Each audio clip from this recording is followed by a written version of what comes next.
राधे राधे, जय श्री कृष्णा। दोस्तों, पुराणों में इस प्रकार का वर्णन आता है कि भगवान सूर्यदेव 7 घोड़ों के रथ पर सवार रहते हैं और लगातार इस ब्रह्मांड की परिक्रमा करते रहते हैं। और इसी प्रकार से निरंतर इस ब्रह्मांड में दिन और रात का क्रम चलता रहता है और कहीं पर भी भगवान सूर्यदेव को रुकने की इजाजत नहीं है।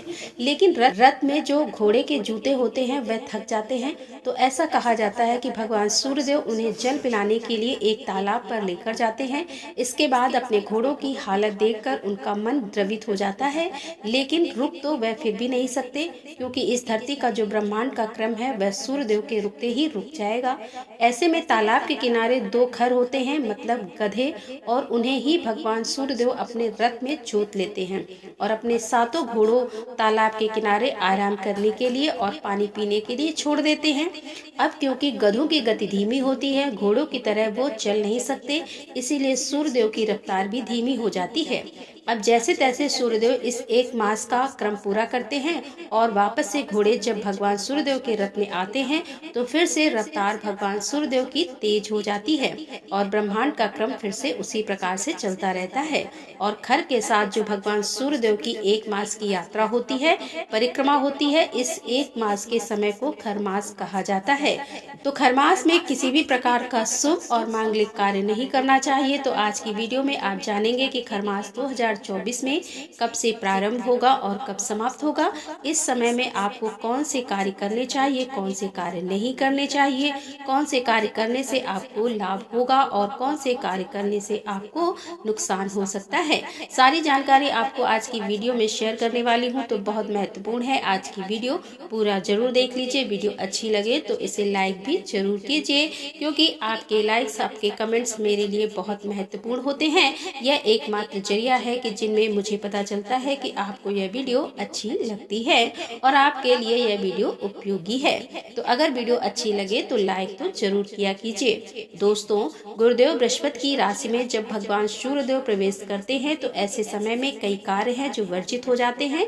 धनु और मीन राशि गुरुदेव बृहस्पति की राशियां हैं और इस प्रकार से वर्ष भर में 2 बार सूर्यदेव का संचरण होता है। इन राशियों में और 2 बार वर्ष भर में खरमास लगता है। ऐसे में जो मांगलिक कार्य होते हैं, जैसे कि विवाह, जनेऊ, गृह प्रवेश, मुंडन या फिर घर बनवाने का प्रारंभ करना चाहते हैं और के लिए भूमि पूजन करना होता है, तो आपको इस समय में मतलब खरमास में नहीं करना है। तो या तो आप खरमास से पहले प्रारंभ कर लीजिए या फिर खरमास के बाद कीजिएगा। मकर संक्रांति के दिन खरमास उतर जाता है, फिर इसके बाद सभी शुभ और मांगलिक कार्य प्रारंभ हो जाते हैं। तो इतने समय तक के ये लगभग 1 महीने का समय होता है, जिस समय में आपको कोई भी शुभ कार्य करने से बचना है। और जैसे पहली बार मायके से ससुराल जाना है या फिर ससुराल से मायके जाना होता है, तो यह कार्य भी आपको खरमास में नहीं करना है। देखिए, अगर आप कई बार आ जा चुके हैं तो कोई बात नहीं, कोई दिक्कत नहीं, आप आ जा सकते हैं। लेकिन अगर आप पहली बार जाते हैं तो शुभ मुहूर्त देखकर ही विदाई की जाती है और खरमास के समय को शुभ समय नहीं माना जाता। इस समय में गुरुदेव बृहस्पति और सूर्य दोनों की स्थिति कमजोर होती है। ऐसे में कोई भी शुभ कार्य करने से नुकसान होता है और शुभ नहीं माना जाता। इस बात का आपको ध्यान रखना है। घर बदलना चाहते हैं, चाहे किराए का ही घर बदलना चाहते हैं, तो भी आपको खरमास में नहीं बदलना है।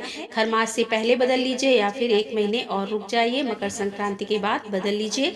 अब जैसे कि कई लोगों के प्रश्न आते हैं कि हमने इसी समय में घर बदलना है तो क्या करें, तो ऐसे में अपनी कोई भी सामग्री, मतलब चाहे आप कुछ कपड़े या फिर खाने पीने की चीजें, कुछ सामान अपना कुछ दिन पहले, 1-2 दिन पहले ले जाकर रख दीजिए और इसके बाद से आप बीच में भी घर बदल सकते हैं। खरमास में भी जा सकते हैं, लेकिन खरमास से पहले आपकी कोई ना कोई सामग्री उस घर में चली जानी चाहिए। एक और चीज, खरमास में कोई भी नया व्रत आप लोग शुरू मत कीजिएगा। मतलब पहले से जो व्रत कर रहे हैं वो तो आप उसी प्रकार से करते रहेंगे, लेकिन कोई नया व्रत अगर शुरू करना चाहते हैं तो इस समय में नहीं करना है। कोई व्रत कर रहे हैं आप और उद्यापन करना है तो पूरा हो गया है, अगर व्रत तो आप उद्यापन कर सकते हैं, कोई दिक्कत की बात नहीं है।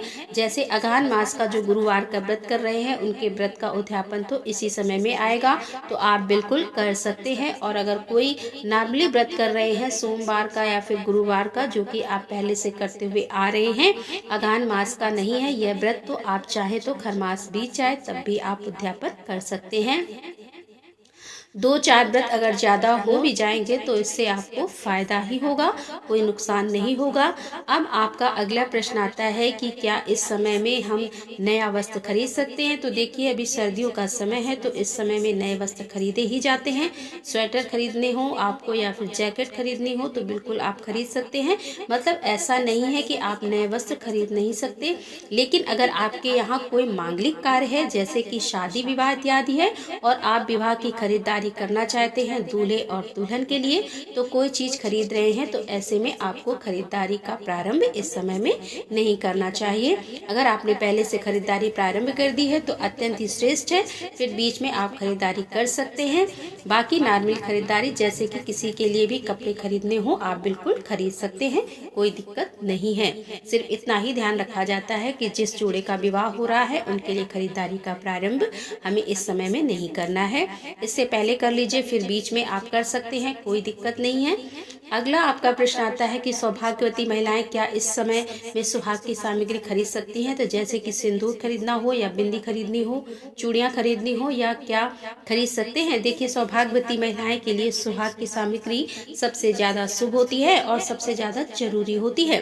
तो आप लोगों को पता ही है कि 1 महीने खरमास लगने वाला है, तो आप इससे पहले खरीद लीजिए और थोड़ी बहुत चीजें प्रयोग कर लीजिए, क्योंकि खरमास में नई बिंदी, नई चूड़ियां नहीं पहनी चाहिए सौभाग्यवती महिलाओं को। तो खरमास में पहले खरीद लीजिए और थोड़ा बहुत प्रयोग कर लीजिए, जिससे कि पुराना हो जाएगा और फिर आप उसे उस समय में प्रयोग कर सकते हैं। इसके अलावा खरमास के समय में किसी भी प्रकार की प्रॉपर्टी खरीदना भी शुभ नहीं माना जाता। अगर आपको खरीदना है तो पहले से ही टोकन मनी दे दीजिए और फिर आप खरीद सकते हैं। इसके अलावा वाहन खरीदना हो तो भी आप खरमास में खरीदने से बचें, मतलब बहुत जरूरी ना हो तो खरमास का समय निकल जाने दीजिए। 1 महीने के बाद खरीद लीजिएगा या फिर पहले खरीद लीजिए। इन चीज़ों का ध्यान इसलिए रखना आवश्यक है क्योंकि वाहन खरीदते समय या फिर घर खरीदते समय, जमीन खरीदते समय शुभ मुहूर्त का ध्यान अवश्य रखना चाहिए। और अब जानते हैं कि खरमास में आपको क्या करना चाहिए। देखिए, खरमास में पूजा पाठ करना अत्यंत श्रेष्ठ माना जाता है। पूजा पाठ से संबंधित अगर आप कोई भी खरीदारी करते हैं तो इसे बहुत शुभ माना जाता है। धार्मिक ग्रंथ पढ़ना इस समय में अत्यंत श्रेष्ठ माना जाता है। ऐसा कहा जाता है कि इस 1 महीने के समय में अगर आप कोई भी ग्रंथ संपूर्ण कर लेते हैं, मतलब प्रारंभ करते हैं और समापन कर देते हैं, तो इसका फल बहुत अधिक प्राप्त होता है। खरमास के इन दिनों में भगवान सूर्यदेव को जल देने का अत्यंत शुभ फल प्राप्त होता है। कहते हैं कि इस समय में जो लोग भगवान सूर्य की पूजा करते हैं, आदित्य हृदय स्रोत का पाठ करते हैं और भगवान सूर्य के मंत्रों का जप करते हैं, तो गायत्री मंत्र का जप करते हैं, उनके जीवन में किसी भी प्रकार की परेशानी नहीं आती। तो उगते हुए सूर्य को जल देना चाहिए। तांबे के पात्र में जल और रोली डालकर सूर्यदेव को जल दीजिए। परिक्रमा कीजिए। भगवान सूर्यदेव के किसी भी मंत्र का जाप आप कर सकते हैं। चाहे तो 108 बार कर सकते हैं या अपनी इच्छा के अनुसार 11 बार, 21 बार भी कर सकते हैं। इसके अलावा खरमास में बृहस्पति देव की पूजा की जाती है। भगवान बृहस्पति की पूजा से बृहस्पति मजबूत हो जाते हैं। अगर आपकी कोई भी परेशानी हो, जैसे कि आर्थिक तंगी से आप परेशान हो या फिर संतान प्राप्ति में बाधा है, संतान को सुख नहीं मिल रहा है या फिर संतान से आपको सुख नहीं मिल रहा है, तो ऐसी अवस्था में बृहस्पति की पूजा अत्यंत आवश्यक है। दाम्पत्य जीवन में आने वाली परेशानियों से मुक्ति के लिए या फिर शीघ्र विवाह की कामना से भी बृहस्पतिवार के दिन भगवान बृहस्पति देव की पूजा कीजिए। पूजा करने के लिए व्रत रखना आवश्यक नहीं है, बस आपको केले के पौधे में हल मिश्रित जल बृहस्पतिवार के दिन अर्पित करना है। ठीक है, वहीं बैठकर आप चाहें तो विष्णु सहस्त्रनाम का पाठ कर सकते हैं। इतने मास से ही आपके जीवन में आने वाली समस्त बाधाएं समाप्त हो जाती हैं।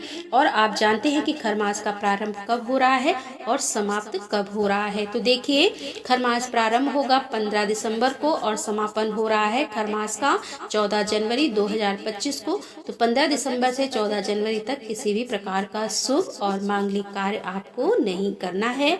पूजा पाठ कीजिए, धर्म कीजिए और जितना हो सके दान दीजिए। इस समय में गर्म वस्त्रों का दान आप कर सकते हैं, ऊनी वस्त्रों का दान आप कर सकते हैं, कंबल का दान कर सकते हैं। किसी भी जरूरतमंद को या ब्राह्मण को अपनी इच्छा के अनुसार खरमास में आप गुड़ का दान कर सकते हैं, घी का दान कर सकते हैं और तिल का दान कर सकते हैं। चने की दाल का दान कर सकते हैं। मतलब बृहस्पति और सूर्य से संबंधित जो चीजें होती हैं उनका दान इस समय में अवश्य करना चाहिए। इसके अलावा भी चीजों का दान किया जा सकता है। जो भी आपके पास उपलब्ध है अपनी इच्छा के अनुसार, अपने सामर्थ्य के अनुसार आप दान कर सकते हैं। तो यह थी आज की, जिसमें खरमास से संबंधित जानकारी मैंने शेयर की। उम्मीद करती हूँ कि यह वीडियो आपके लिए उपयोगी होगी। आने वाली वीडियो में जानेंगे कि मोक्षदा एकादशी कब है, तो आने वाली वीडियो जरूर देखिए। और चैनल पर पहली बार आए हैं, अगर अभी तक आपने चैनल को सब्सक्राइब नहीं किया है तो आज की वीडियो अगर आपको अच्छी लगे तो चैनल को सब्सक्राइब करके बेल आइकन को जरूर प्रेस कर लीजिए। इससे यह होगा कि इस चैनल पर जो नई वीडियो अपलोड होगी उनकी नोटिफिकेशन आपको सही समय पर प्राप्त होगी। तो दोस्तों मिलते हूँ अगली वीडियो के साथ, तब तक के लिए राधे राधे, जय श्री कृष्णा, हर हर महादेव, जय भोलेनाथ।